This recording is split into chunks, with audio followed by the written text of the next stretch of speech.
ഈ ഒരു വീഡിയോയിൽ കേരള ബ്ലാസ്റ്റേഴ്സുമായിട്ട് ബന്ധപ്പെട്ട വളരെ പ്രധാനപ്പെട്ട 2 കാര്യങ്ങളാണ് നമ്മൾ നോക്കാൻ പോകുന്നത്. സോ അതിലേക്ക് പോകുന്നതിന് മുമ്പേ ഇന്നലത്തെ കളി നമ്മൾ സൂപ്പറായിട്ട് വിജയിച്ചു. സോ അതിൻ്റെ സന്തോഷത്തിൽ, അതായത് ആ ഒരു കളി വിജയിച്ചതിൻ്റെ സന്തോഷത്തിൽ ഈ ഒരു വീഡിയോ എത്ര പേര് കാണുന്നുണ്ട്. സോ അവരെല്ലാവരും തന്നെ ലൈക്ക് ചെയ്തിട്ട് വീഡിയോ കാണാൻ ശ്രമിക്കുക.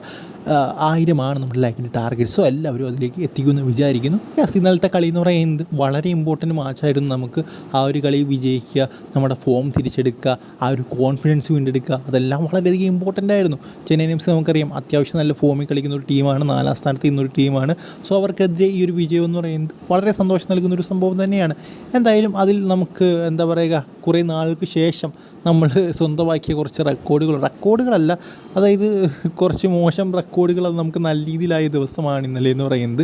ഒന്നാമത്തെ കാര്യം എന്ന് പറയുന്നത്, രാഹുൽ KP അവസാനമായിട്ട് സ്കോർ ചെയ്ത് 2023 അത് ചെന്നൈ FC-ക്കെതിരെയാണ്.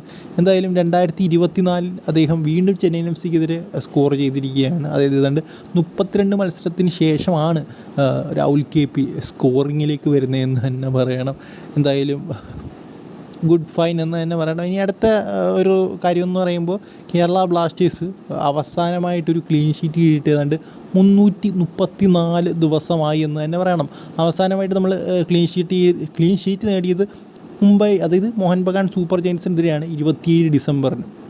അതിനുശേഷം ഈ ഒരു നവംബർ വരെ കാത്തിരിക്കേണ്ടി വന്നു നമുക്കൊരു ക്ലീൻ ഷീറ്റ് നേടിയെടുക്കാൻ വേണ്ടി. സോ അതും മറ്റൊരു റെക്കോർഡ് എന്ന് തന്നെ പറയണം. റെക്കോർഡൊന്നുമല്ല, ഇവിടെ മോശം റെക്കോർഡ് നമുക്കൊന്ന് തിരുത്താൻ പറ്റി എന്ന് തന്നെ ഉള്ളൂ. സോ എന്തായാലും ഈ ഒരു വീഡിയോ ഇഷ്ടപ്പെട്ടതെല്ലാം ലൈക്ക് ചെയ്യുക. അടുത്ത വീഡിയോയിൽ കാണുന്നവരെ ഗുഡ് ബൈ.